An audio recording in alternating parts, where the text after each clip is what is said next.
फडकरी मंडळी क्षमा मागून बोलतो. जर सगळी वैकुंठातील असत्या तर ईदभर बांधासाठी 302 का करीत असत्या?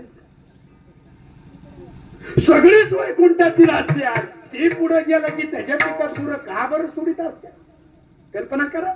ऐका राजा हो, तुम्ही आम्ही भाग्यवंत आहात का? आम्हाला मोक्ष प्राप्तीची गरज आहे. ऐका बरं का, हा मोक्ष प्राप्त करण्यासाठी 3 गोष्टी आवश्यक आहेत. किती गोष्टी?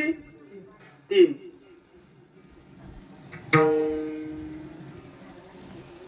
यातली पहिली गोष्ट ऐका, मृत्यू लोकात जन्म व्हावा लागतो. कुठं? मृत्यू लोक. आता मृत्यू लोक श्रेष्ठ आहे का वैकुंठ श्रेष्ठ आहे? बोला बोला बोला. मृत्यू लोक श्रेष्ठ आहे का वैकुंठ? मृत्यू लोक. कशामुळं? इथं कार्य करायला, वरी कार्य करायला येत नाही.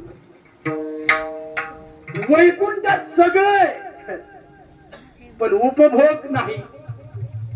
सगळे पण उपभोग. वैकुंठ कसं आहे सांगू का? एक पेशंट ऍडमिट केलाय आणि त्याला हिथून पाईप टाकलाय. कुठनं? आणि त्याला नरसळ लावलंय वर. कशाला? पण टाकलंय कशाला? पाईप कशाला टाकलाय? कशासाठी? आणि त्याचा मित्राने त्याला विचारलं तुला खायला काय आणू? ती मला रेवडी आण. पाहुण काय आण? आण मला रेवड्या बिवड्या, नाही गुढी शिवान.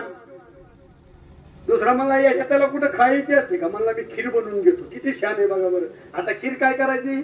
वाटायची. त्यांनी 1 लिटरभर खीर आणली, नरसाळ्यात ओतली आणि संपल्यावर त्याला विचारली मला गोड होती का? तर दुसरा मला देऊ का तुझ्या कांदे? आता गोड होती का विचारणं चूक आहे का वाईट आहे? विचारलं पाहिजे का नको? फडकरी विचारायचं का नग? विचारायचं. पाईप इथं टाकला आणि विचारता कोणाला? पाईप कुठं टाकलाय इथं विचारता कोणाला? हीच अवस्था वैकुंठाची. जवळ पुण्य तवर राहता येतं, पुण्य संपलं की लाथय. या पुण्याची सवे इंद्रपणाची उठी उतरे फिरतो नी माघारे. ऐका, तुकोबरा म्हणतात तुम्ही आम्ही भाग्यवान आहे. 1 नंबर काय? आम्हाला मृत्यू लोकात जन्म मिळाला. महाराज दुसरं काय आपलं महत्वाचं आहे? मनुष्याचाच मिळाला. आता ऐका, निकम मृत्यू लोकात जन्म मिळून चालत नाही. बैलाचा जन्म कुठे? मृत्यू लोकात. गाडीचा जन्म कुठे? मृत्यू लोकात. घोड्याचा जन्म कुठे? मृत्यू लोकात. आपला जन्म कुठे? मृत्यू लोकात. मग सगळ्यांचं सारखं आहे का? उद्या जर सगळी जनावर म्हणली कार्तिकेला जायचं तर कल्पना करा. तुकोबरा म्हणतात हा मृत्यू लोकात जन्म मिळाला पहिलं भाग्य. दुसरं भाग्य मनुष्याचाच मिळाला, पण दुर्भाग्य कळाला नाही.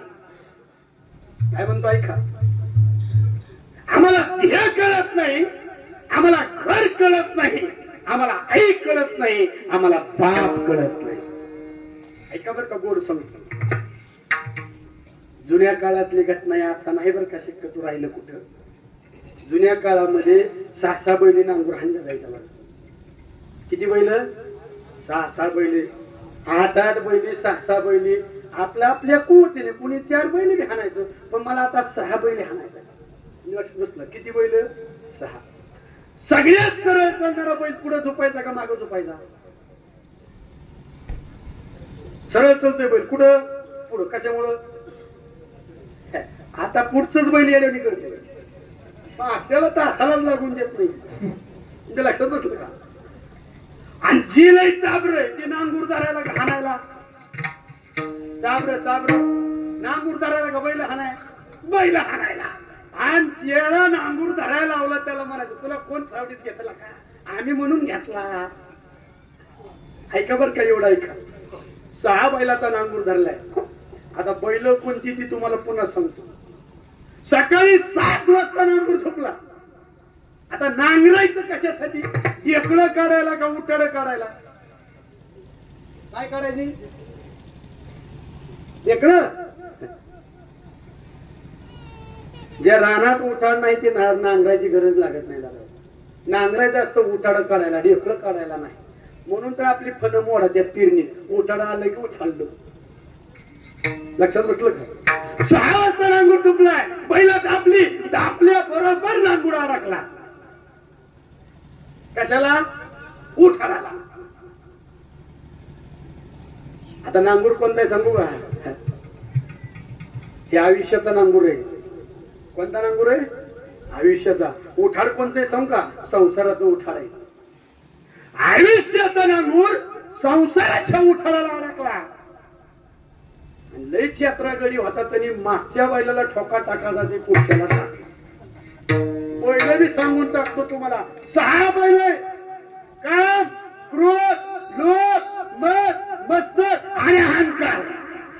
चला 3 शेतकरी. शेतकरी किती? 3. कोणतं कोणतं? मी सांगतो ऐका. रज, तम आणि सत्व. शेतकरी 3. 1 रज, तम आणि सत्व. 6 पहिलं संसाराचा नांगूर आयुष्याच्या उठाडाला अडकला आणि शेतकऱ्याने पुढच्याच बैलाला ठोका टाकला. पुढचा मला 8 दिवस सरळ चलतोय, मला हाणतो काय तू? तरी जरा जसंच नेट लावलं, जसं नेट लावलं तसं ताटकन नारा तुटला. ऐका बरं कसं जनन आता एवढं. नारा तुटल्यावर काय करावं लागतं? बोला बोला, बरोबर आहे. चार द्यावा लागतो. बसलेल्या पैकी किती लोकांना चार द्यायचं वरी बोट करा? 1 2 3. लय बोट वर केलं, गाडीत नार आहे माझ्याकडं. ऐका ऐका, पण या 3 शेतकऱ्याला चारच देता येत नाही. आता शंका अशी आहे, एक वेळेस रज नावाच्या शेतकऱ्याला नाही आलं तरी चालेल, तम नावाच्या शेतकऱ्याला नाही आलं तरी चालेल, पण वारकरी म्हणतात महाराज सत्वाला कस काय येत नाही? बरोबर, सत्व म्हणला मला चार देता येत नाही, पण ज्याला चार देता येतो तिथपर्यंत नेण्याची ताकद माझी आहे. ज्याला चार देता येतो त्याला सद्गुरू म्हणायचं. आता पुढे ऐका. पण दोघं फुगरा कोणाला शरण जायचे म्हणला, सार बैल माग सरली, बैल माग हाणली, गाठ दापली, 12 वाजता तिघं इंदापूरला गेली. कशाला? त्याला नारा आणायला. ऐका बरं का राजा हो, व्यवहारातल्या नांगराचा जर नारा तुटला, राजा हो गोड वाक्य सांगतो, एवढं वाक्य ऐका. व्यवहारातल्या नांगराचा जर नारा तुटला तर त्या नाराला गाठी मारू नका, त्याला सार दिल्याशिवाय टिकत नाही. तसं आयुष्यातला नांगूर संसाराच्या उठाडाला अडकल्यानंतर त्याला सुखा दुःखाच्या गाठी मारू नका. सुखा दुःखाच्या गाठी मारल्या तरी आयुष्याचा नारा टिकणार नाही, त्याला परमार्थाचा चार मारावा लागतो.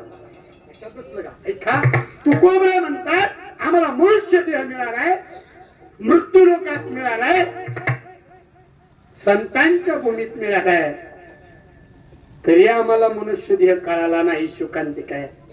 ऐका बरं करा जो, देह आपला आहे का दुसऱ्याचा? देह